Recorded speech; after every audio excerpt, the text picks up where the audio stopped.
میری درخواست ہے آج کی اس قبولیت کی گھڑی میں 100% پر یقین ہوں، میں حقیقتاً عرض کر رہا ہوں، آج کی قبولیت کی گھڑی ایک شب جمعہ ہے نمبر 1 قبولیت کی گھڑی کی میرے پاس دلیلیں سنتے جائیں۔ ایک شب جمعہ ہے، شب جمعہ میں جو دعا مانگی جائے قبول ہوتی ہے شب جمعہ میں۔ دوسرا، سفید بالوں والے میری سامنے بوڑھے بوڑھے بیٹھے ہوئے ہیں۔ تیسرا، جوان بیٹھے ہیں بے تاب جوانی لے کر یا توبہ کرنے والے۔ تیسرا، پردیسی مسافر بیٹھے ہیں جن کی فرض آخری چیز ہے، آخری فرض، وہ آخری فرض میں میرا اللہ آدھا کر دیتا ہے۔ آخری فرض کتنے ہو گئے؟ 4۔ اور 5واں، پردیسیوں کا مجمع، لیکن وہ میں کہہ چکا ہوں من کے ساتھ مستر کا مجمع، چین لوگوں کا مجمع، بے قرار لوگوں کا مجمع، جب ہاتھ اٹھاتے ہیں اور ان کے دل کا رواں رواں کپ کپاتا ہے اور عرش سے فیصلے کروا دیتے ہیں۔ 6، 40 سے زیادہ کا مجمع ہے، 40 لوگوں کا مجموعہ جمع ہو جائے، میرا اللہ کہتا ہے، میرا اللہ تو یہاں تک کہتا ہے فرشتے کو کہتے ہیں اللہ تیرا بندہ تیرے پاس آیا، میرا اللہ کہتا ہے اس بندے کے حق میں کچھ بندوں نے گواہیاں دی ہیں، تو کہتے ہیں فرشتے یا اللہ کچھ لوگ کہتے تھے اچھا ہے، تو فرمایا فرشتوں کہتے ہیں میرا اللہ میرے فرشتوں غور سے سننا ذرا، اچھا تو نہیں تھا، میں اسے جانتا تھا، اس کے دن بھی، اس کی رات بھی، اس کی صبح بھی، اس کی شام بھی، پر بندوں کی گواہی میں اس کے حق میں قبول کرتا ہوں اور میں نے اس کے اچھوں میں شامل کر دیا اور بخشش کا سارا نظام بنا دیا۔ اس کے حق میں جو بندوں کی گواہی ہے نا وہ میں نے قبول کر لیا۔ بے چین لوگ، مستر لوگ، اور سب سے بڑی بات یہ ہے سورۃ اخلاص پڑھی جائے گی، اور آخری چیز یہ ہے کہ اس کی رحمت آخری درجے کی متوجہ ہے۔ جو ہم نے ان 2 دنوں میں نوافل پڑھے ہیں، صحابہ کرام رضوان اللہ تعالی علیہ اجمعین نے اللہ کے حبیب صلی اللہ تعالی علیہ وسلم سے کوئی بات منوانی ہوتی تھی، حضرت سیدہ فاطمہ رضی اللہ تعالی عنہا کی بارگاہ میں پیغام پہنچواتے تھے، اور حضرت فاطمہ جا کے اپنے والد محترم سے کوئی بات اگر فرماتی تھی تو حضور ٹالتے نہیں تھے۔ ہمارے اکابر، ہمارے بڑے، یہ عمل میرا ساختہ نہیں ہے، میں وظیفے بناتا نہیں ہوں، بتاتا ہوں۔ اس کے لیے میرا ایک پیج ہے اکابر پر اعتماد، آپ انگلش میں لکھیں گے اکابر پر اعتماد، تو آپ کو فوراً اس پہ واٹس ایپ پہ اور فیس بک ایک پوری کی پوری ایک سیریز آئے گی جس میں میرے ہر وظیفے کی دلیل، سند، حوالہ، ہر عمل پر۔ تو یہ جو نفل میں ابھی بتانے لگا ہوں، یہ نوافل میں نے بے شمار دفعہ بتائے، بے شمار لوگوں نے کیے اور بہت نفع پایا اور بہت اس کا فوری رزلٹ پایا۔ 2 رکعت نماز نفل، سورۃ فاتحہ کے بعد سورۃ اخلاص، وہ 1 دفعہ یا 100 دفعہ، وہ 100 دفعہ یا 1000 دفعہ، جتنا زیادہ وجدان، جتنا زیادہ گڑ اتنا میٹھا۔ اس طرح 2 رکعت نماز نفل پڑھ کے اس کا ثواب سیدہ فاطمہ رضی اللہ تعالی عنہا کی روح اقدس کو ہدیہ پہنچائیں اور ان سے عرض کریں کہ اپنے والد محترم کو ہمارا یہ کام کہیں کہ یہ اللہ سے کروا دیں۔ آپ سمجھ لیں، ہمارا یہ مسئلہ ہے، ہماری یہ مشکل ہے، ہماری یہ الجھن ہے، ہماری یہ پریشانی ہے، ہمارا یہ دکھ ہے، ہماری یہ تکلیف ہے، ہمارا کوئی مسئلہ دیا کوئی، اور یہ مسلسل نفل پڑھے، 2 نفل پڑھ لیے۔ ایک بندہ کہتا ہے کہ میں 100 پڑھوں گا اور وہ بے دھیانی والے پڑھے، ایک کہتا ہے میں 100 نہیں پڑھتا، میں 5 پڑھتا ہوں، 6 پڑھتا ہوں، 10 پڑھتا ہوں، پر دھیان والے پڑھتا ہوں۔ وہ جو دھیان، توجہ اور اللہ کا تعلق قائم کر کے پڑھے گا وہ 100 سے زیادہ طاقتور ہے۔ ہمارے اکابر سے اس کی سند ہے۔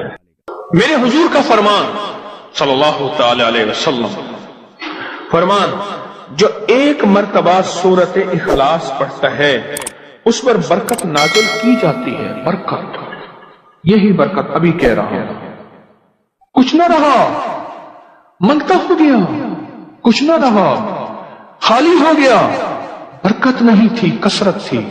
اور جو 1 دفعہ سورۃ قل واللہ پڑھتا ہے اللہ اس پہ کیا نازل کرتا ہے؟ اور بولو، اور جو 40,000 دفعہ پڑھے گا اور بے بہا پڑھے گا، بولو اس پہ کیا برکتیں نازل ہوں گی؟ اس پہ کیا برکتیں ہوں گی؟ جو ایک دفعہ سورۃ قل واللہ، میرے آقا کا فرمان ہے، حضرت انس رضی اللہ تعالیٰ عنہ میرے حضور کے غلام اس کے راوی ہیں، فرمایا جو ایک دفعہ سورۃ اخلاص پڑھے گا اللہ پاک اس پہ برکت نازل فرماتے ہیں، اور جو 2 مرتبہ پڑھے گا اس کے اہل و عیال پہ پھر برکت نازل فرماتے ہیں۔ پہلی دفعہ پڑھے گا اس پہ، دوسری دفعہ پڑھے گا اللہ اس کے فیملی اہل و عیال پہ، اور جو 3 مرتبہ پڑھے گا اللہ اس کے تمام پڑوسیوں کو برکت عطا فرماتا ہے۔ ہاں، ایک اللہ کے ولی تھے، ان کا مکان بک رہا تھا، سب نے آ کے بولی لگائی، 1000 کی، 2000 کی، ایک کہنے لگا 10,000 میں دے دے، وہ بھی آ گئے، درویش تھا، اس نے کہا میرا مکان 10,000 میں تو ہے ہی نہیں، تو اتنے کیوں لگا رہا؟ کسی نے لگائی، اس نے کہا ایک تیرا مکان ہے، ایک ولی کا پڑوس ہے، تیرے ساتھ اللہ کے فلاں ولی رہتے ہیں، ان کا پڑوس بھی تو ہے، وہ جب اعمال کریں گے اس کا مجھے حصہ ملے گا، نور، برکتیں، رحمتیں، پر اس کی قیمت میں ادا نہیں کر سکتا، اس لیے میں کہتا ہوں یہ مکان میں لے لوں، یہ پیسے تو لے لے، مجھے ان کا پڑوس ہے۔ اس لیے فرمایا جو 3 دفعہ پڑھے گا اس کے تمام پڑوسیوں کو برکت حاصل ہوگی۔ برکت جس کو مل جائے نا، اللہ سے مانگا کرے، اللہ مجھے برکت دے، میری نسلوں میں برکت دے، میرے ایمان میں برکت دے، میرے رزق میں برکت دے، میری صحت میں برکت دے، میری چاہت میں برکت دے، یعنی چاہت کون سی؟ تجھے چاہنے اور تیرے حبیب کو چاہنے۔ اے اللہ میرے قدموں میں، میرے سونے میں، میرے اٹھنے میں، میرے گھر میں، میری زندگی میں، اور قیامت تک کی میری نسلوں میں، اور حتیٰ کہ میری قبر میں بھی برکت دے۔ جو برکت والی جو قبر دے گا تو حد نظر ایسی ہوگی، اور مولا ایسی برکت دے کہ میری عزت میں برکت دے، میرے وقت میں برکت دے، وقت میں برکت دے۔ مانگے اللہ سے برکت، اللہ سے برکت مانگے۔ اور جو برکت والے اعمال ہیں، میں سدا ایک بات عرض کرتا ہوں، آج بھی عرض کر رہا ہوں، جو برکت والے اعمال ہیں ان کے متلاشی رہا کریں، تلاش میں رہا کریں، کس عمل میں برکت ہے، کس عمل میں برکت ہے، کس عمل میں برکت ہے، کن لفظوں میں برکت ہے، کن بولوں میں برکت ہے، کن حرفوں میں برکت ہے، کس مجمع میں برکت ہے، کس دعا میں برکت ہے، کن قدموں میں برکت ہے، کن قدموں میں برکت ہے۔ برکت کے متلاشی، برکت کے منگتے، برکت کے بھکاری۔ جو 3 دفعہ سورۃ اخلاص پڑھتا ہے، فرمایا جو 3 مرتبہ پڑھے گا تمام پڑوسیوں کو برکت حاصل ہوتی ہے، تمام پڑوسیوں کو برکت حاصل ہوتی ہے۔ اور فرمایا جو 12 مرتبہ پڑھے اللہ جنت میں 12 محل بنا دیتے ہیں۔ واہ مولا، اتنی تیری رحمت ہے، اتنی تیری عطائیں، قیامت کے دن ایک بندہ جائے گا، ذرا غور سے سننا، اللہ پاک فرمائیں گے اتنے تیرے حج، اتنے عمرے، اتنی تسبیحیں، اتنی زکاتیں، اتنے صدقے، اتنے خیرات، اتنی عبادتیں، اتنی فلاں۔ تو اللہ پاک سے عرض کیا کہ اللہ میں اپنے لفظوں میں کہہ رہا ہوں، اللہ فرشتے کسی اور کا ڈیٹا اٹھا کے لے آئے، یہ میرا تو ہے ہی نہیں، میں نے تو نہیں کیا۔ اللہ پاک فرمائیں گے آج انصاف کا دن ہے، اس لیے انگریز نے قیامت کے دن کا نام رکھا ہے the day of judgement, judgement ہوگی ہر چیز کی۔ آج انصاف کا دن ہے، تو نے خود نہیں کیا تھا بلکہ ذریعہ بن گیا تھا لوگوں کے لیے، ذریعہ بن گیا تھا، تو ذریعہ بنا تھا۔ انہوں نے ایک نے 10 کو بتایا، سمجھنا ذرا، 10 نے 40 کو، 40 نے 100 کو، 100 نے 200، 1000 کو بتاتے گئے، ان سب کا جتنا ملا اتنا تجھے بھی تیرے نام اعمال میں لکھا جاتا گیا، لکھا جاتا گیا، لکھا جاتا گیا، تیرے نام اعمال میں بھی اور اس کے نام اعمال میں بھی کمی نہیں ہوئی۔ ذریعہ جو تو بنا تھا، ذریعہ جو تو بنا تھا۔ حضرت امام موسیٰ کاظم سبحان اللہ فرمانے لگے ایک دفعہ، اے اللہ میری ساری نیکیاں صدیق اکبر کو دے دے۔ تو انہوں نے پوچھا کیوں؟ فرمایا اللہ کے حبیب کے بعد امت کے لیے ذریعہ وہ بنے ہیں، قیامت تک جتنی بندہ نیکیاں کرتا رہے گا، کرتا جائے گا، اس سب کا حصہ صدیق اکبر رضی اللہ تعالیٰ عنہ کے حصے میں لکھا جاتا جائے گا۔